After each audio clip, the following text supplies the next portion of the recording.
Saudara-saudari, Injil kita pada minggu ini diambil dari Injil Matius bab 23 ayat 1 sampai 12. Sekali peristiwa berkatalah Yesus kepada orang banyak dan kepada murid-muridnya, ahli-ahli Taurat dan orang-orang Farisi telah menduduki kursi Musa. Sebab itu turutilah dan lakukanlah segala sesuatu yang mereka ajarkan kepadamu. Tetapi janganlah kamu turuti perbuatan-perbuatan mereka, karena mereka mengajarkannya tetapi tidak melakukannya. Mereka mengikat beban-beban berat, lalu meletakkannya di atas bahu orang, tetapi mereka sendiri tidak mau menyentuhnya. Semua pekerjaan yang mereka lakukan hanya dimaksud untuk dilihat orang. Mereka memakai tali sembahyang yang lebih besar dan jubah yang panjang. Mereka suka duduk di tempat terhormat dalam perjamuan dan di tempat terbaik di rumah ibadat. Mereka suka menerima penghormatan di pasar dan suka dipanggil rabi.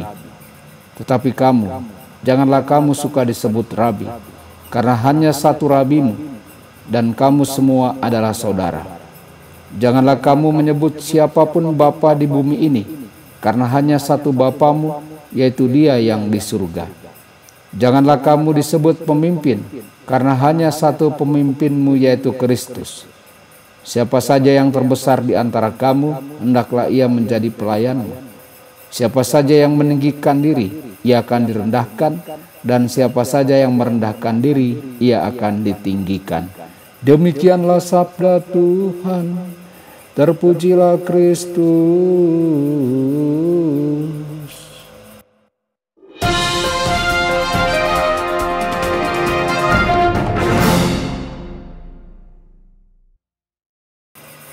Saudara dan saudari terkasih dimanapun Anda berada, jumpa lagi dengan saya Romo Tedens dalam saluran Warta Kabar Sukacita. Semoga Anda semua dimanapun berada senantiasa dalam keadaan sehat dan bahagia. Saudara-saudari, bagaimana kita mengetahui bahwa kita sungguh bekerja untuk Tuhan? Ketika kita bersedia bekerja untuknya tanpa pamrih. Itulah jawaban di mana kita benar-benar bekerja untuk Tuhan. Allah memanggil beberapa misionaris untuk bekerja dengan orang-orang miskin, yang dapat membalas kebaikan para dermawan mereka hanya dengan senyuman dan ucapan terima kasih.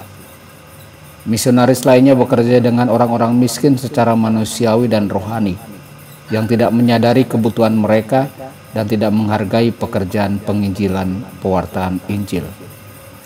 Para orang tua memberikan pelayanan yang panjang dan tersembunyi untuk menghidupi keluarga mereka, seringkali tanpa menerima ucapan terima kasih. Saudara-saudari, Kristus menghindari pengakuan manusia bukan hanya dengan kata-katanya. Ketika orang-orang ingin menjadikannya raja, ia bergegas pergi untuk memberitakan kabar baik di tempat lain. Saudara-saudari, apakah kita mencari pujian dari orang lain atas perbuatan baik yang kita lakukan? Otoritas Kristiani tidak berasal dari gelar atau posisi, tetapi dari ketatan kita yang setia kepada perintah Kristus untuk beramal dan melayani. Kita harus menerima kesalahpahaman dari perbuatan baik kita. Hal ini berarti bahwa Tuhan mengundang kita untuk mencapai tingkat yang lebih tinggi dalam amal dan kepemimpinan Kristiani. Dengan kesetiaannya, Kristus menunjukkan kepada kita bahwa kita memiliki setiap alasan untuk percaya pada pengenapan janji Allah. Kitab Kebijaksanaan menunjukkan kepada kita bahwa kesalahpahaman adalah bagian dari rencana Allah. Ia memuji-muji nasib orang benar dan bermegah bahwa Allah adalah Bapanya. Marilah kita lihat apakah perkataannya itu benar. Marilah kita cari tahu apa yang akan terjadi padanya. Sebab jika orang benar itu adalah anak Allah, ia akan membelanya dan melepaskannya dari tangan musuh-musuhnya. Dengan caci maki dan siksaan, marilah kita mencobai dia, supaya kita mendapat bukti akan kelemah lembutannya dan memuji kesabarannya. Marilah kita menghukum dia dengan kematian yang memalukan, karena menurut perkataannya sendiri Allah akan menjaganya.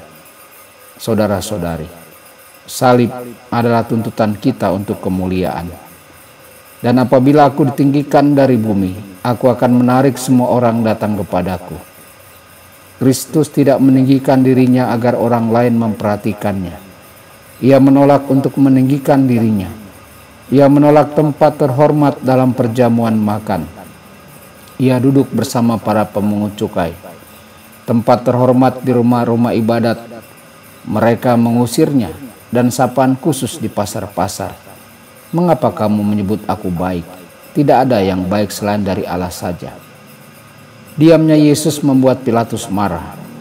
Tidakkah engkau berbicara kepadaku?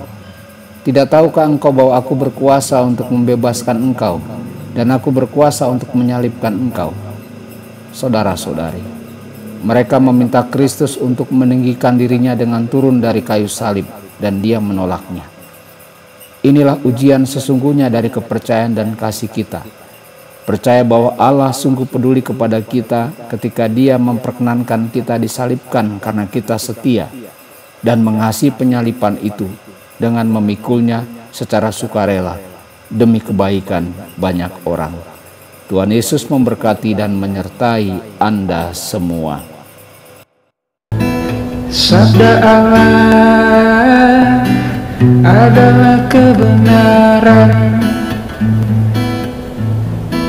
Sabda Allah adalah kehidupan. Mari kita mencintainya, mari kita menghayatinya. Ya Tuhan yang ku muliakan, sabdamu angkat resahku. Mari kita menghayati